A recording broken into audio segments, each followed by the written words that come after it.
Assalamu alaikum à toute la communauté musulmane et shalom shalom à tous mes chers parents chrétiens. Alors aujourd'hui, alhamdoulilah, je vais me prononcer sur une question venant de la part d'une internaute. Il faut dire qu'elle a tellement insisté que il fallait que je fasse cette vidéo pour répondre à sa préoccupation. Et donc aujourd'hui, alhamdoulilah, c'est ce que nous allons faire. Déjà, elle se prénomme Karine. Elle dit comme ça qu'elle réside à Yopougon, Niangon. Alors, je lis sa question. Il faut dire que c'est une situation, c'est une situation qu'elle vit. Et du coup, elle aimerait avoir mon avis là-dessus. Elle dit comme ça, je ne sais plus quoi faire. Je suis béninoise. Et donc, je salue au passage tout le peuple béninois. Elle dit, je suis béninoise. Je voulais qu'un jeune témoin de Jéhovah, du nom de Luc, m'épouse en laissant sa fiancée Marie. Comme il ne voulait pas la laisser, j'ai bassé sa fiancée Marie et j'ai utilisé le vaudou pour détruire la vie professionnelle de Luc pour qu'il m'épouse. Avant cela, j'ai attaqué par le vaudou le travail de son père Abraham qui travaillait au Giatel. Et j'ai enlevé l'amour de son papa dans le cœur de sa maman. Car je pensais que son père ne voulait pas que je marie son fils Luc. Je me suis attaqué à un témoin de Jéhovah du nom de Abro André qui faisait l'étude biblique de son papa en faisant en sorte qu'il soit mal payé lors de ses gombos de professeur de maths. Aujourd'hui, j'utilise le vaudou pour parler dans la tête de Luc pour le rendre fou. Et j'essaie d'éloigner ses amis de lui. Ah ouais, ma soeur. Ton affaire là, c'est compliqué. C'est quoi? Elle dit comme ça qu'elle se prénomme Karine. Elle voulait épouser un jeune témoin de Jéhovah qui se prénomme Luc. Mais il se trouve que ce jeune, il est fiancé à une fille du nom de Marie. Et donc, qu'est-ce qu'elle fait? Elle décide de basser la fiancée de Luc, qui s'appelle Marie, pour que celle-ci n'aime plus Luc.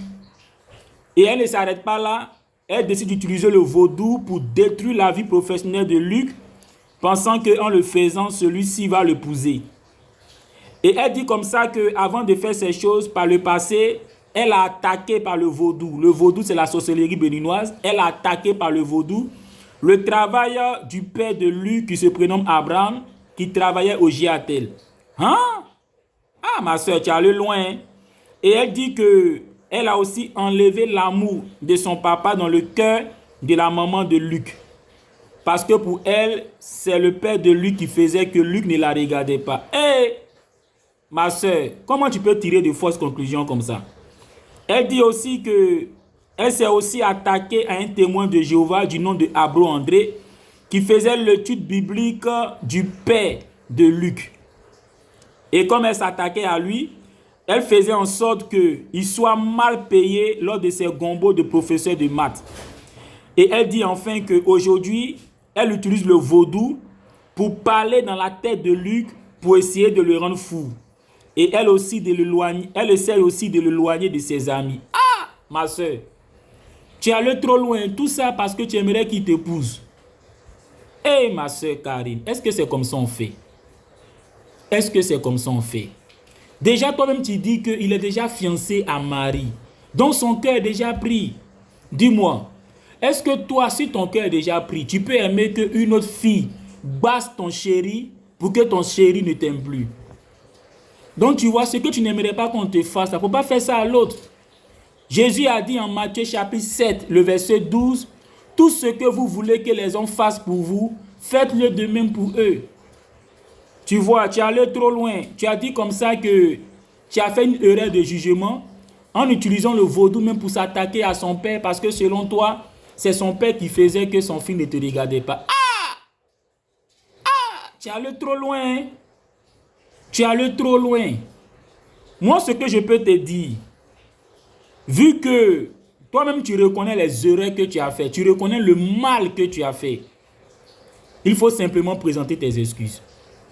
va t'humilier, va demander pardon. Jésus, en Matthieu chapitre 5, le verset 23 à 24 dit, si ton frère a quelque chose contre toi, va te réconcilier avec ton frère, va demander pardon. Parce que ce que tu as fait là, c'est très grave. Tu as détruit en quelque sorte une famille, tout simplement pour une affaire de sentiment. Et il se trouve que cette famille que tu as détruite là, c'est une famille qui ne t'a rien fait. D'abord, tu t'attaques au père, parce que pour toi, c'est le père qui fait que son fils ne te regarde pas, alors que ce n'est pas le cas.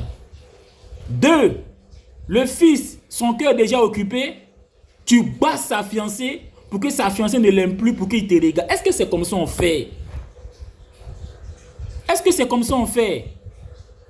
Alors ma soeur Karine, va présenter tes excuses. Jésus dit en Matthieu 5, le verset 23 à 24, si ton frère a quelque chose contre toi, Luc a quelque chose contre toi, Jésus dit, va te réconcilier. Autrement dit, va présenter tes excuses. Tu vois, ce que tu pratiques là, le vaudou, la sorcellerie béninoise là, c'est un péché très grave devant Dieu. En Deutéronome chapitre 18, le verset 10 à 12, Dieu dit, ceux qui pratiquent de telles choses, les occultistes, les sorciers et autres, et même ceux qui vont consulter chez les charlatans, ceux qui vont consulter, on va dire, chez les mystiques, pour avoir des gris-gris, pour avoir des objets de protection, des bagues de protection, Dieu dit en Deutéronome 18, le verset 10 à 12, que c'est une abomination à ses yeux. Et même c'est dans le Coran, dans la sourate 4, le verset 48, Allah dit, Allah ne pardonne pas qu'on lui donne des associés. Et donc si quelqu'un prie à la mosquée et qu'il a des gris-gris, des bagues de protection, Allah dit ce qu'il fait là, lui, Allah il ne pardonne pas. Pour montrer combien de fois c'est grave. Donc ce que tu pratiques, l'occultisme, le vaudou là, il faut quitter dans ça. Faut quitter dans ça, c'est un péché très grave. C'est ce qu'on appelle le shirk en islam. Et dans le christianisme, on appelle ça de l'idolâtrie ou encore de l'occultisme. Il faut quitter dans ça. Tu vois, étant donné que tu es une occultiste, tu as dit que lui qui est chrétien, d'après toi, il est témoin de Jéhovah. Du moment où toi tu es une occultiste et que lui il est croyant, il ne doit pas t'épouser. Dans le Coran, dans la sourate 2, le verset 221, Dieu dit, oh les croyants, ne mariez pas les femmes associatrices. Et donc dans le Coran, dans la sourate 2, le verset 221, Allah interdit d'épouser une femme associatrice. Une femme associatrice, c'est une femme qui fait de l'occultisme, qui fait du vaudou, qui fait tout ce qui est mystique. Donc une femme qui va consulter les charlatans, une femme qui a des gris-gris, une femme qui fait les amours pour que son commerce marche. Tout ça là, c'est ce qu'on appelle les femmes associatrices. Le Coran dit dans la sourate 2, le verset 221, de ne pas marier de telles personnes. Et même selon la Bible aussi, c'est interdit de marier de telles personnes. Ecclésiaste 7, le verset 26. On parle d'une femme, on va dire, dont les mains sont comme des filets et dont le cœur est comme des chaînes. Autrement dit, c'est l'image d'une femme qui harcèle quelqu'un pour que celui-ci le pousse, ou bien l'image d'une femme qui basse quelqu'un pour que celui-ci le pousse, ou bien l'image d'une femme qui corrompt des gens pour forcer quelqu'un à l'épouser. Dieu dit en Ecclésiaste 7, le verset 26, que celui qui est agréable à Dieu échappera à une telle femme. Autrement dit, Dieu en Ecclésiaste 7, le verset 26, n'encourage pas d'épouser une telle femme. Ma soeur Karine, s'il te plaît, quitte dans l'occultisme et va présenter tes excuses parce que tu as fait du mal à quelqu'un, tu as fait du mal à sa famille. À la limite, si tu peux les dédommager, il faut les dédommager. Tout le mal que tu as fait à la famille là, si tu peux, comment on appelle ça, rattraper ça, si tu peux, par exemple, comment on appelle ça, réparer ça, il faut chercher à le faire.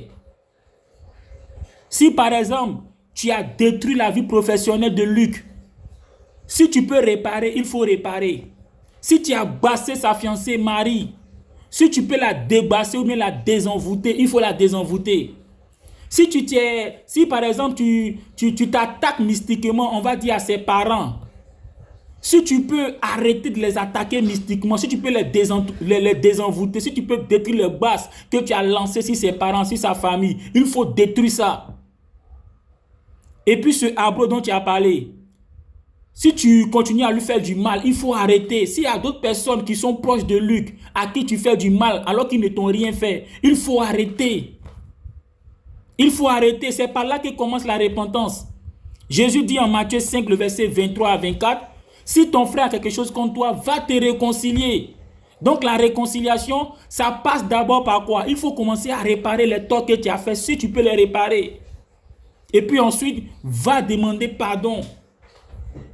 Parce que ce que tu es en train de faire là, c'est pas bien. Regarde, son cœur est déjà pris. Si son cœur n'était pas pris, en ce moment-là, tu pouvais faire quelque chose. Mais aller jusqu'à le basser, enfant de quelqu'un. Toi, tu basses enfant de quelqu'un. Tu sais que le fait de le basser là, tu es en train comment on appelle ça, de le mettre sous l'emprise des esprits mauvais. Enfant de quelqu'un, toi tu basses, tu le mets sous l'emprise des esprits mauvais. Il faut arrêter ça. Il faut arrêter ça. Tu es une femme. Même si lui il est déjà occupé, mais du moment où tu es une femme là, forcément tu vas trouver d'autres hommes qui peuvent te plaire. Forcément tu vas trouver d'autres hommes qui peuvent te plaire. Il est déjà occupé. Pourquoi forcer? Regarde, à force de forcer, regarde tout ce que tu as fait subir à ce dernier. Donc s'il te plaît, si tu peux réparer les torts que tu lui as fait subir, répare ces torts, présente tes excuses. Et puis, il faut mettre en tout cas ton cœur à la recherche de quelqu'un d'autre. À la recherche de quelqu'un d'autre. C'est ce que je peux te dire. Il n'est pas encore trop tard. Tant qu'il y a la vie, il y a de l'espoir. C'est vrai que Luc, il est occupé. Mais il y a beaucoup de Luc. Il y a mieux que Luc. C'est ce que je peux te dire.